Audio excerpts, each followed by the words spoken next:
দেখো, মাদ্রাসা service commission থেকে একটা নোটিশ দিয়েছে। তো তোমরা দেখো ইম্পর্টেন্ট নোটিশ কি বলছে। It is hereby notice for in general information that those candidates who have apply online for 7 SLST 2023, অর্থাৎ 2023 সালে যে মাদ্রাসা সার্ভিস কমিশনের SLST যে ফর্ম ফিল আপ চলছিল, যারা অ্যাপ্লাই করেছিল and made successful payment will be given opportunity for correction for their application. তাদের অর্থাৎ অ্যাপ্লিকেশান কারেকশানের একটা লিঙ্ক দিয়ে দেওয়া হবে।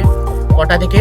আজকে অর্থাৎ 27 তারিখ 2000, আজকে 27/6, অর্থাৎ আজ সন্ধ্যে 6টা থেকে এইটা শুরু হবে। অর্থাৎ এই অ্যাপ্লিকেশান যাদের ফর্ম ফিল আপের ভুল হয়েছিল বিভিন্ন ক্ষেত্রে, তো তারা কারেকশান করতে পারবে। এটা চলবে কত তারিখ পর্যন্ত? 4 তারিখ পর্যন্ত। 4/7 অর্থাৎ 4 তারিখ পর্যন্ত তোমরা অ্যাপ্লাইটা অনলাইন যে ভুল হয়েছিল ফর্ম ফিল আপের ক্ষেত্রে, কারোর কাস্ট ভুল হয়েছিল, তার কারোর মার্কসের প্রবলেম হয়েছিল, বা বিভিন্ন ক্ষেত্রে যাদের বিভিন্ন প্রবলেম হয়েছিল সেগুলো কারেকশান করতে পারবে।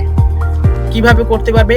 Application will have a log in use OTP receive in their registration mobile number, অর্থাৎ যে মোবাইল নাম্বার দিয়ে রেজিস্ট্রেশন করা হয়েছিল, এবং অ্যাপ্লিকেশান আইডি এবং ডেট অফ বার্থ দিয়ে লগ ইন করে একটা ওটিপি আসবে। করার পরে ওটিপি আসবে, সেখানে তুমি পুট করার পরে তারপরে কি করতে পারবে?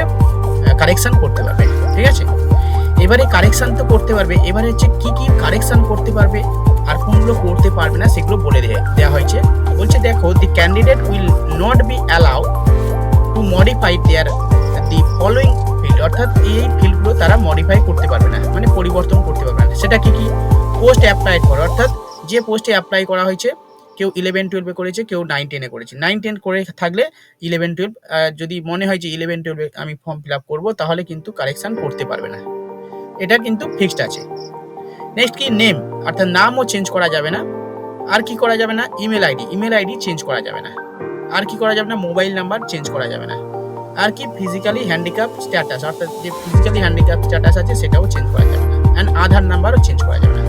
অর্থাৎ এই বিষয়গুলো চেঞ্জ করা যাবে না, সেখানে তুমি ক্লিক করলেও সেটা চেঞ্জ হবে না।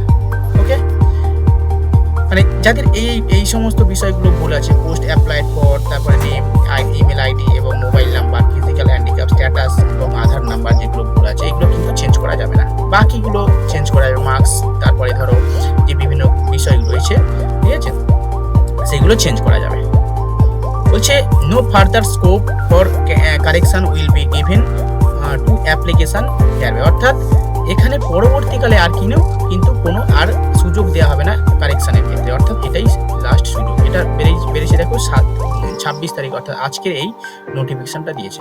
ঠিক আছে, তো যাদের বিভিন্ন প্রবলেম হয়েছিল ফর্ম ফিল আপের সময়, কারেকশান এটা হচ্ছে অনেক দিন ধরে সবাই মধ্যে একটা আশঙ্কা ছিল কবে বেরোবে, কবে কারেকশান ডেট দেবে। ঠিক আছে, তো তোমরা বলছিলে বা প্রত্যেকের বিভিন্ন জায়গায় প্রবলেম হয়েছে, তো অবশ্যই আজ থেকে সেই অ্যাপ্লিকেশানটা লিঙ্কটা ওপেন হয়ে যাবে। 6টা থেকে অলরেডি হয়ে গেছে, আজকে এখন তো 6টা বেজে গেছে। তো তোমরা 7টা বাজতে যায়, ঠিক আছে, অ্যাপ্লিকেশান অবশ্যই তোমরা ফর্মটা কারেকশান করে নেবে। ঠিক আছে, তো আজকে এই পর্যন্ত থাক। নেক্সট ভিডিও, পরের ভিডিওতে আর আসবো। ঠিক আছে, এবার হচ্ছে আমি একটা কথা বলি। আজকের হচ্ছে আমার এই চ্যানেলটা হচ্ছে নতুন চ্যানেল। আগের যে চ্যানেলটা ছিল সেটা প্রবলেমের জন্য একটু হয়েছে। তো তোমরা যারা এই চ্যানেলে নতুন আছো, যদি মনে হয় বিভিন্ন ধরনের এই পরীক্ষা সংক্রান্ত বিভিন্ন ধরনের ইনফরমেশন তোমরা যারা ফলো করতে জানো, তো দেওয়া হবে এই চ্যানেলেই দেওয়া হবে। ঠিক আছে, স্মার্ট স্টাডি এক্সাম প্রিপারেশান। অবশ্যই চ্যানেলটা সাবস্ক্রাইব করে দেবেন, আর যদি ভালো লাগে অবশ্যই লাইক দেবেন, শেয়ার করবেন। ঠিক আছে।